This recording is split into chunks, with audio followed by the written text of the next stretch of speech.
En la segunda parte del videoprograma de alteración de los reflejos, vamos a ocuparnos de la inversión de los reflejos y de los reflejos que no se presentan normalmente, vale decir, de los reflejos patológicos. Nuevamente vamos a tomar como base nuestro texto que corresponde a nuestro libro de semiología del sistema nervioso. Inversión de los reflejos. ¿Qué entendemos por el término inversión de los reflejos? Vamos a ocuparnos primeramente de la inversión de los reflejos profundos. Al provocar un reflejo, puede observarse en ciertas condiciones patológicas que su respuesta se invierte, es decir, que en vez de producirse la contracción muscular correspondiente, se produce la de otros músculos, originando en el miembro un movimiento inverso o distinto. Se habla por ello a veces de reflejos paradojales. Por ejemplo, si se percute el tendón rotuliano, la pierna se flexiona en lugar de extenderse, que es su respuesta normal. Lo que parece suceder en tales casos es que el reflejo que se busca está abolido y en cambio está conservado o exagerado el reflejo antagonista o un reflejo vecino. Para su producción parece ser necesaria una lesión localizada del segmento medular correspondiente al reflejo invertido. Las inversiones de los reflejos profundos que se han observado en la práctica son: primero, inversión del reflejo aquiliano; segundo, inversión del reflejo tricipital; y tercero, inversión del reflejo radial. Vamos a ocuparnos a continuación de un punto vital y fundamental: del reflejo cutáneo plantar, de la inversión del mismo, que constituye el signo de Babinski, y de los sucedáneos de este signo. La excitación con un lápiz o un alfiler en la planta del pie en su lado externo, o eventualmente medio o interno, con mucha, ligera o muy escasa presión según las circunstancias, provoca la flexión de los dedos, como vemos en la fotografía. Es el reflejo plantar. El mismo tiene su centro en el primer y segundo segmentos sacros.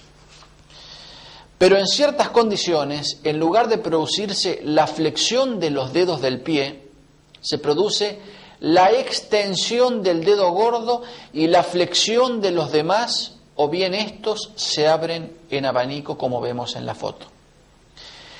Este fenómeno constituye el denominado signo de Babinski, del nombre del gran neurólogo francés que lo dio a conocer en una comunicación que apenas contaba de 30 líneas, presentada en la Sociedad de Biología de París el 22 de febrero de 1896. La búsqueda del signo de Babinski requiere, por cierto, cierta minuciosidad. Dada su importancia, es necesario proceder con método y paciencia antes de negar su existencia. La misma respuesta, extensión del dedo gordo, puede obtenerse mediante otras maniobras que se describen a continuación y que constituyen los signos sucedáneos. Primero, signo de Oppenheim. Se describe así cuando se obtiene la extensión del dedo gordo friccionando con el pulgar y el índice el borde anterior de la tibia desde arriba hacia abajo. Segundo, signo de Schaeffer. La misma respuesta se logra comprimiendo el tendón de Aquiles. Y tercero, signo de Gordon. Idéntica respuesta se obtiene cuando se comprimen las masas musculares de la pantorrilla, vale decir, las masas gemelares correspondientes. Se puede obtener igualmente la extensión del dedo gordo trazando sobre el dorso del pie una línea que contornee de extremo a extremo el cuello del pie, signo de Chaddock, o percutiendo detrás del maléolo externo, abduciendo pasivamente el quinto dedo, signo de Stransky, comprimiendo con la mano los aductores del muslo, signo de Gerhardt, abduciendo y flexionando pasivamente los tres últimos dedos del pie, tercero, cuarto y quinto respectivamente, tomando con la mano los tres juntos, reflejo de Gonda, o pinchando varias veces en forma suave, la superficie dorsolateral del pie. Signo de Bing. La excitación de la planta del pie como para buscar el reflejo plantar puede determinar la contracción del tensor de la fascia lata, reflejo de Brisot, o también la aducción y rotación interna del pie, reflejo de Rose-Hirschberg. Precisamente, la contracción del tensor de la fascia lata que puede acompañar al reflejo plantar es un elemento importante para el diagnóstico diferencial del signo de Babinski con el de un simple reflejo de defensa. Cuando se busca el reflejo plantar, es frecuente que el paciente flexione voluntariamente la rodilla, retrayendo el pie estimulado como simple reflejo de defensa. En estas condiciones se puede observar una extensión de los dedos del pie que simula un signo de Babinski y que se debe a la contracción de los músculos anteroexternos de la pierna que acompaña a la flexión de la rodilla. En estas circunstancias no se produce, sin embargo, la contracción del tensor de la fascia lata. Esta última sí aparece cuando se obtiene un signo de Babinski real.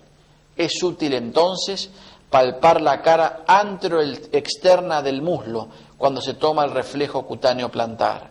Esta maniobra contribuye al mismo tiempo a evitar la flexión defensiva de la rodilla por parte del paciente.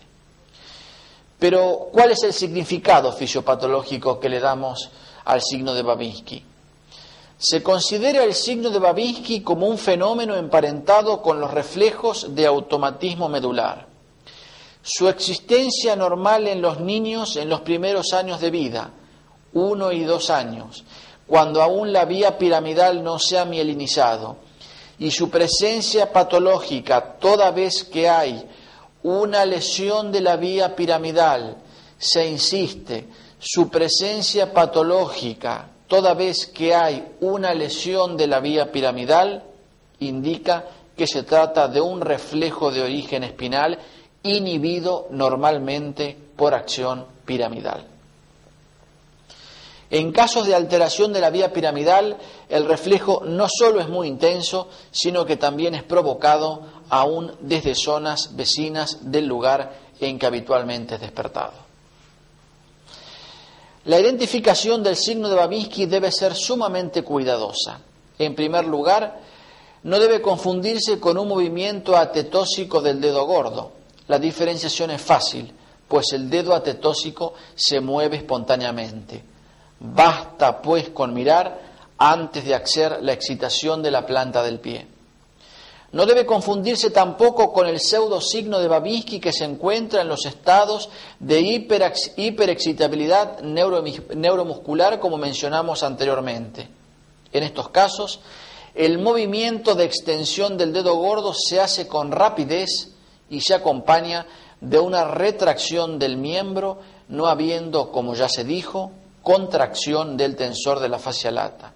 En cambio, en el signo de Babinski verdadero, la extensión del dedo gordo se hace con lentitud, a punto tal que cientos autores definen el signo de Babinski como la extensión lenta y majestuosa del dedo gordo.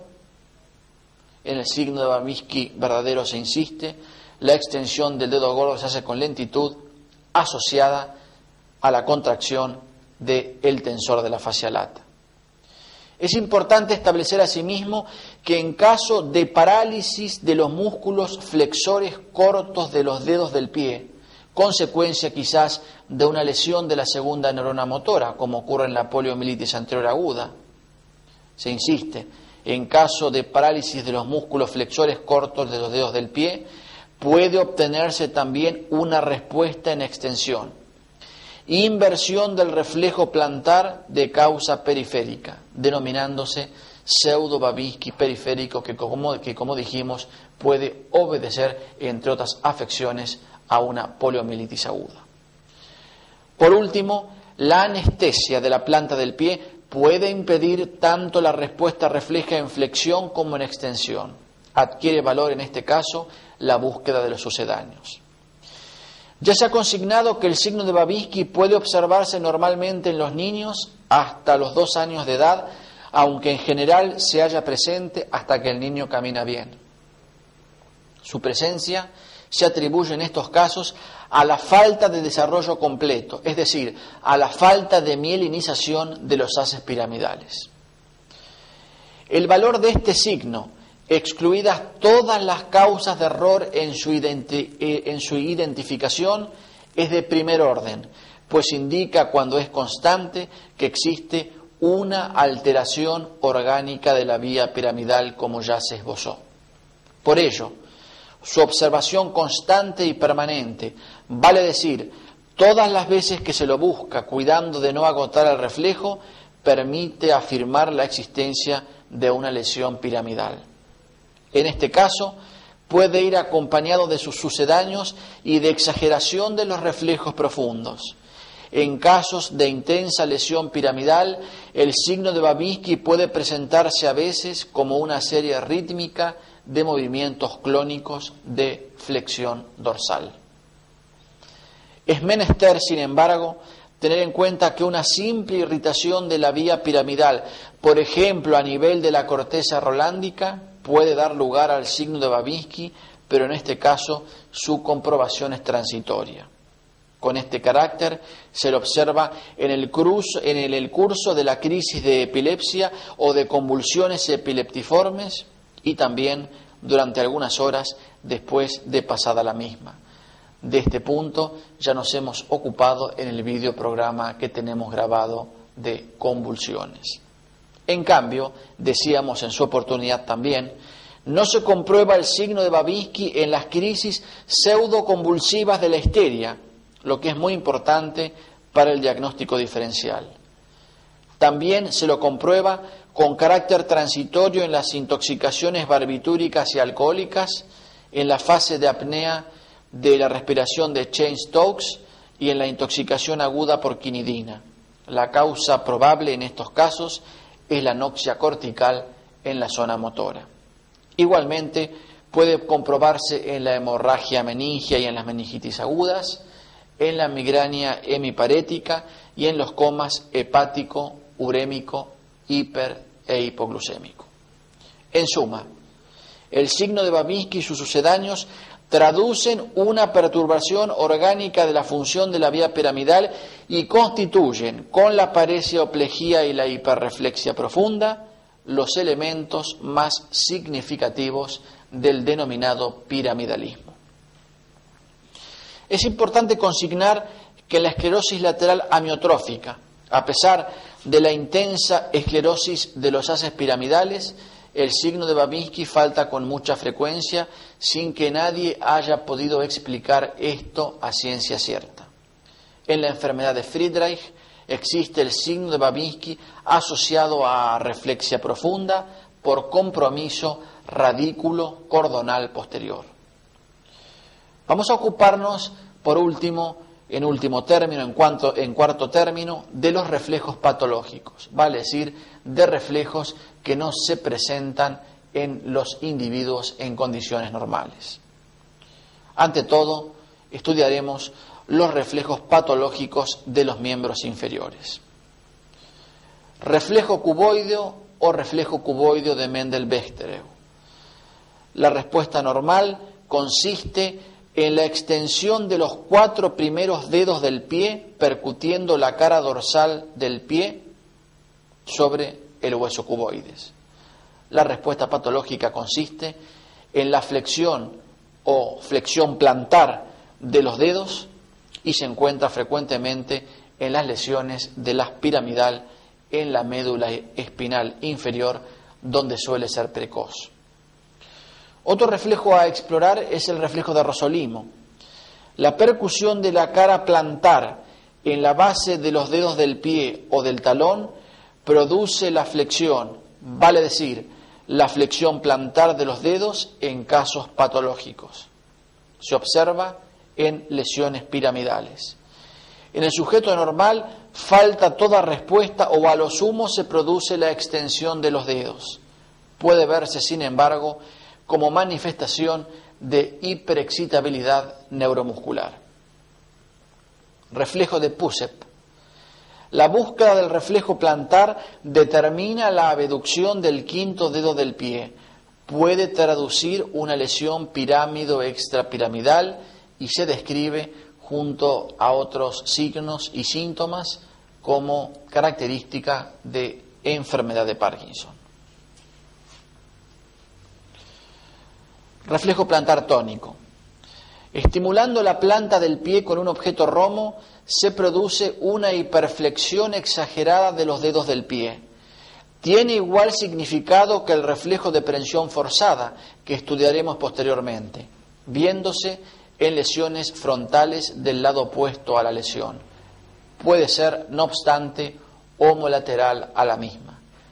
Con carácter bilateral, el reflejo plantar tónico puede observarse en el síndrome de Hakim-Adams o hidrocefalia normotensiva.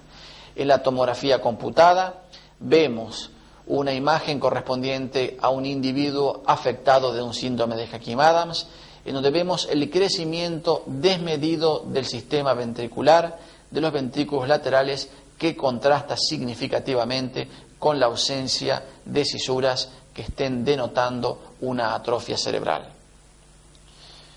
Vamos a ocuparnos a continuación de los reflejos patológicos de los miembros superiores.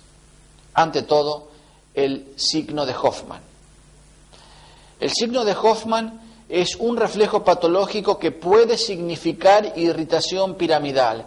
Algunos autores dicen que es el equivalente al signo de Babinski en las extremidades superiores. El médico sostiene con su mano izquierda la mano del enfermo con la palma orientada hacia abajo y los dedos relajados. Toma el dedo medio del enfermo entre sus propios índice y medio, como vemos en la fotografía, y aplica un rápido pellizco a la extremidad de este dedo, produciendo una brusca flexión sobre la falange distal. El signo se halla presente si aparece flexión de la última falange de los dedos índice y pulgar. Puede indicar, como ya se dijo, afección piramidal por lesión ubicada por encima del quinto segmento cervical.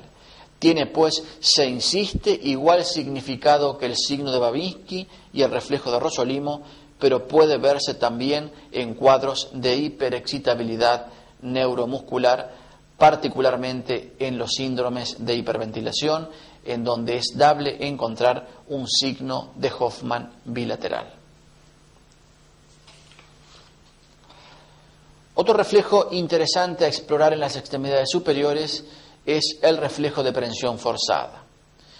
El frotamiento de la palma de la mano del enfermo, desplazando el médico sus dedos por la misma, como se ve en la fotografía, determina una flexión de los dedos aprisionando la mano o el instrumento con el que se hace la estimulación. Al intentar desprender la mano o el objeto asido, tirando en dirección radial, se aumenta la fuerza de prensión. Este reflejo también puede presentarse directamente al dar la mano, en cuyo caso el paciente tiende a asirla. El reflejo, cuando se obtiene en un solo lado, tiene valor localizador de lesión del lóbulo frontal contralateral. Su presencia bilateral puede hallarse en las enfermedades cerebrales difusas, como la atrofia o la enfermedad multiinfarto, en la hipertensión endocraniana o en el edema de cerebro. Se halla normalmente presente en los primeros meses de vida. El reflejo de prensión forzada puede acompañarse de un reflejo de aproximación o imantación, movimiento de la mano del enfermo que sigue la dirección de determinado objeto que entra en contacto con ella. Reflejo palmo-mentoniano de Marinescu-Sjögren. La excitación de la palma de la mano a nivel de la eminencia tenar, con un alfilero con el dedo, produce la contracción de los músculos del mentón, la contracción del músculo borla de la barba. Se lo observa frecuentemente en las afecciones extrapiramidales, se describe en la enfermedad de Parkinson, y se lo observa en caso de daños difusos corticales, enfermedades de Pick y Alzheimer, con repercusión secundaria sobre los ganglios basales. pero conviene recordar que se lo puede observar en el 30% de sujetos normales. Vamos a ocuparnos, por último, de los reflejos patológicos de la cabeza. Ante todo, el reflejo de succión de Oppenheim. El estímulo de la mucosa labial, contacto con la yema del dedo explorador, provoca movimientos de succión. Es normal en los recién nacidos. Existe en los pseudovulvares. Reaparece en los últimos periodos de la demencia paralítica, vale decir, la demencia que se asocia a parálisis general progresiva de etiología, como sabemos, sifilítica. En este caso, se conoce con el nombre de reflejos de Dobrzansky. Asimismo, el reflejo de succión puede verse en las lesiones encefálicas difusas y profundas, por ejemplo, en el síndrome apálico tras anoxia o traumatismo craneal grave. Otro reflejo a explorar en la cabeza es el reflejo de hociqueo. Percutiendo suavemente sobre la parte media de ambos labios, se obtiene una respuesta que consiste en que el paciente con ellos hace un gesto de dar un beso o conforma una especie de hocico. Se ve en pacientes pseudovulvares y en las lesiones cerebrales difusas. Es frecuente en la enfermedad de Parkinson, al igual que el reflejo palmomentoniano y la inagotabilidad del reflejo nasopalpebral con los que puede asociarse. Recordemos que este reflejo de hociqueo puede estar marcando un deterioro precoz cortical cognitivo en individuos parkinsonianos y recordemos que se asocia a inagotabilidad del reflejo nasopalpebral, como veíamos en el enfermo grabado en los videoprogramas referidos al curso de temblor. Por último, el concepto de clonus. ¿Qué es el clonus? El clonus, del griego clonos, agitación, consiste en una serie de contracciones involuntarias, rítmicas, determinadas en un grupo muscular por la extensión brusca y pasiva de los tendones o músculos en forma sostenida. Para que el clonus se produzca, es necesario casi siempre que la estimulación tendinosa sea continua. El clonus está constituido en cierto modo por una serie rítmica de reflejos miotáticos. Se diferencia el reflejo en que la excitación o estimulación se prolonga, de tal manera que habiendo terminado la primera contracción, se produce inmediatamente una segunda, y así sucesivamente hasta lo que se denomina el clonus inagotable. Puede ser inhibido por una excitación periférica cualquiera ejercida en un punto alejado de aquel donde se produce el clonus. Por ejemplo, un pellizcamiento en el muslo puede detener inmediatamente un clonus de pie. El clonus representa fisiopatológicamente una hiperexcitabilidad del arco reflejo por supresión de la acción frenadora o reguladora que ejerce normalmente la vía piramidal, o sea, que se trata de un fenómeno de liberación piramidal correspondiente. ¿Cómo se obtiene el clonus del pie? Flexionando la pierna sobre el muslo y tomando la pierna en forma que descanse sobre el antebrazo del explorador, se toma a plena mano el pie por su cara plantar. Se provoca su flexión dorsal pasiva forzada. Se inicia entonces una serie de sacudidas rítmicas, como vemos en la imagen. El clonus patológico es inagotable y termina con la flexión pasiva del dedo gordo. El clonus no patológico se agota pronto. Clonus de la rótula. Con el miembro en extensión se toma la rótula entre los dedos índice y pulgar de una mano y se le da un pequeño golpe seco llevándola bruscamente hacia abajo. Se produce en caso positivo la trepidación. Se observa en los mismos casos que el clonus del pie. Por último, clonus de la mano. De observación muy rara. Se busca poniendo la mano del paciente en extensión pasiva forzada y dándole un pequeño golpe como para aumentar aún más la extensión. Si existe, se produce el clonus al efectuar la maniobra. Con esto terminamos el videoprograma de anormalidad de los reflejos. Como conclusión final, vamos a recordar lo siguiente. El reflejo es el movimiento involuntario, brusco e inmediato ante la aplicación de un estímulo. Si el estímulo obra sobre una estructura profunda u osteotendinosa, se hablará de reflejo profundo. Si por el contrario obra sobre una estructura cutáneo-mucosa o superficial, tenemos el concepto de reflejos superficiales. ¿Qué evaluamos cuando tomamos un reflejo? Estamos evaluando la indemnidad del arco reflejo en cuestión. Por ejemplo, cuando tomamos el reflejo bicipital y lo obtenemos, esto nos indica que hay una indemnidad del arco reflejo que corresponde al quinto segmento cervical. Cuando tomamos el reflejo patelar y se obtiene con características normales, nos da también una valiosa información.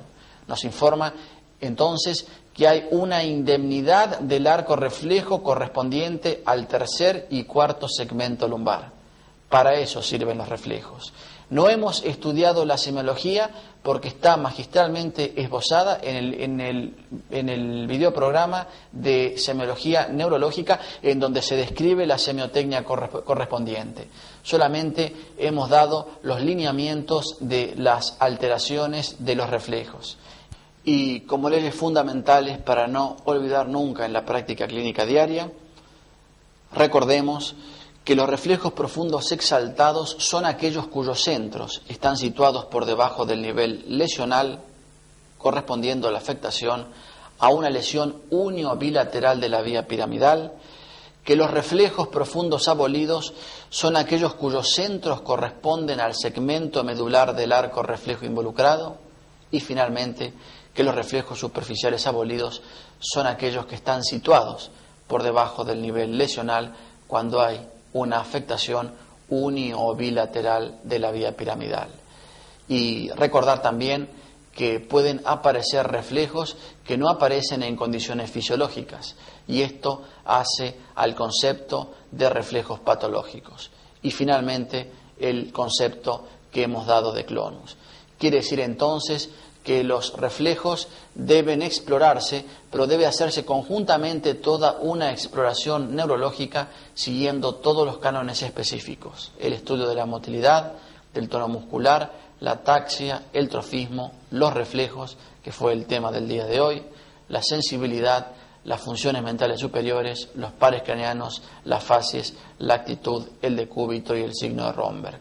Tomando en cuenta todos estos lineamientos es como podemos llegar a un diagnóstico certero y eficaz que evite toda causa de error diagnóstico. Muchas gracias por la atención dispensada.